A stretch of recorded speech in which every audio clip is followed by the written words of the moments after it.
Hi everyone, and welcome back to the Western Centurion channel. And today is Sunday the 15th of October and the time is coming up to 10 to 9 in the morning. Well, first off, please forgive me if I end up having a bit of a coughing fit or a sneezing fit, but last night, just after midnight, I woke up with the start of a cold. So later on I need to pop out and try and get something that will alleviate it a bit. But anyway, I just want to say thank you very much everyone for all your kind and lovely support on my last video. I know it's probably sounded a bit drastic and maybe a bit dramatic to some people, but it's not all bad really. Things have a habit of turning out for the best, don't they, really? And I think from some of the comments on the last video, it just goes to show what a fabulous community we have, because there are several of you offered support, which was absolutely lovely, and I really do appreciate it. And one in particular, Glenn Drewett, offered me a double slip to make up the third one that I needed on the fiddle yard, and I basically took up that offer. So Glenn, thank you very much for sending me this. It does now mean that I can get on and finish the junction section on the fiddle yard, and I've already started that. But as a very big thank you, Glenn, I've done something a little bit extra. I'm going to be adding something to the layout, and this is what I'm going to be adding.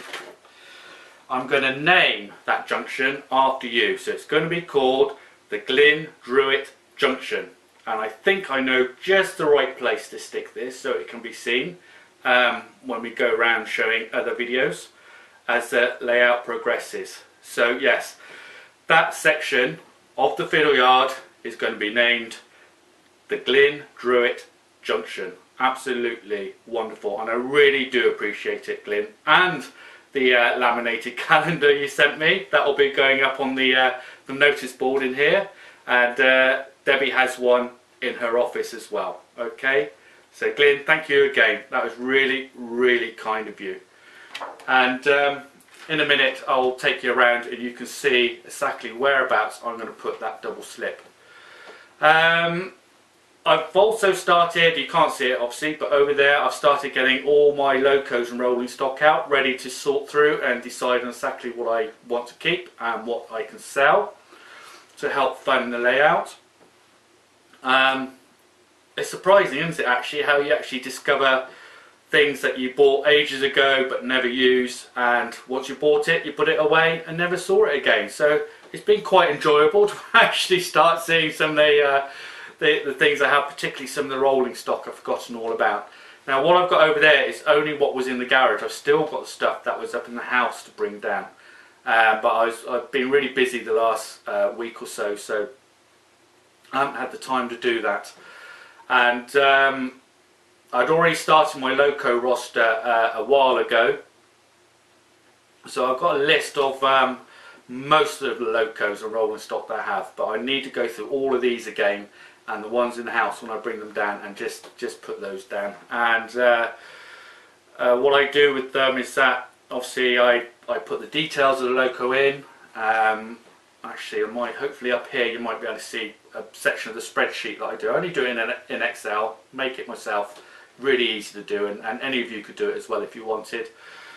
And just basically capture as much detail about that loco as you can, and I will then take a photograph of the loco with my driving license in front of it. So obviously driving license has got your name, your date of birth and your address on. It's just for insurance purposes for me anyway, not only to let me know what locos I have, how much they cost, but also if anything should happen I can give this spreadsheet to the insurance company, and they'll have all the details. Whether you get any money back, I don't know. I don't know what insurance companies are like with it. But But yeah, so that's something which I'm still ongoing doing. And as I said a few minutes ago, I've actually started on the Glenn Drewett junction. I've got one turnout in, a bit of track which I've cut for the drop down, and it's coming along rather nicely. So yeah, what I do, I'll take the camera off the stand now and I'll just quickly take you around so you can see what it's looking like. Okay, so catch you again in a moment. Bye. Welcome back everyone, and there is the Glenn Drewett junction sign fitted to the side of the fiddle yard. I think that's where it's going to go. I'm not 100% sure yet, but I think it's a good start or a place. Oh, it's a bit dark, isn't it? Because I'm also bearing in mind that when the top section is in place, I'd possibly be sticking out around about 3 feet there. If not, then yeah, it should be absolutely fine. It'll look quite nice. It's a shame it's a bit dark. Let's try and get down a bit. It's only because I've got a strip light put up on the ceiling above to make it easier for me to see what I'm doing. So yes, again, Glenn, thank you very much for the double slip. Alright, so what have I done so far? I've managed to get these little sections in of the Vero board just to solder down the track and make sure it doesn't move. So I've done that on all three. And thank you again for the tip with using a like a chisel tip solder for the soldering. And you're spot on, that worked a treat. The solder flowed a lot better and made it a lot easier. I managed to get that done really quickly. And if we come along, I've got this section in now on there and cut. You see I've got quite a few sleepers missing from here because for some bizarre reason I thought that this was actually the joint, and I very nearly put that piece of Vero board in there to solder it on. That was just so bizarre. I don't know, I had to do something and I had to put the board down, and it was then that I realised the error I'd made. So yeah, what a coincidence, that happened. Something happened that had to make me put the board down before I actually put the Vero board in there and soldered it. So disaster averted. And well, the first thing is, as you can see, I've taken my little work table out, and it's down the bottom there, which is actually where it might end up going. We'll have to see first, because obviously with a junction in this area, I've got all these bits in here. I'll bring you down, you can see. Alright, so to try and get to anything, if it derails under there, it's going to be a nightmare. So yes, I'll probably end up moving the table. I'm not 100% sure yet, but we'll see, because these sections here are purposely left loose so that they could be moved if need be, but that isn't. That would have to be unscrewed. So here we are. This turnout is in with the servo fitted underneath, and where the double slip that Glenn gave me is going to go here. It will be the very first double slip that will be used for the up line here and the down line to the inclines. So that's where that Glenn's double slip will be going. We have our second double slip, and here we have our two turnouts and then a third double slip. This piece of track's already in place, and later on today, that's what I'm hoping to do, is to try and get this section put in along there. Now obviously I've still got to cut all the channeling for the servos, clean those points up, because remember, these points are second hand. I know some of you say that's probably a very bad idea to have underneath the fiddle yard. I did think about getting brand new ones to go on here, but obviously circumstances now mean that I will not be doing that. So I've just got to service these turnouts and make sure that they're actually spot on before I put them in. I have already done it with that turnout and that works absolutely fine, and I do the same with the rest of these. You can see this line here all the way down there. Well, that I've measured using this piece of wood. I'll remove that.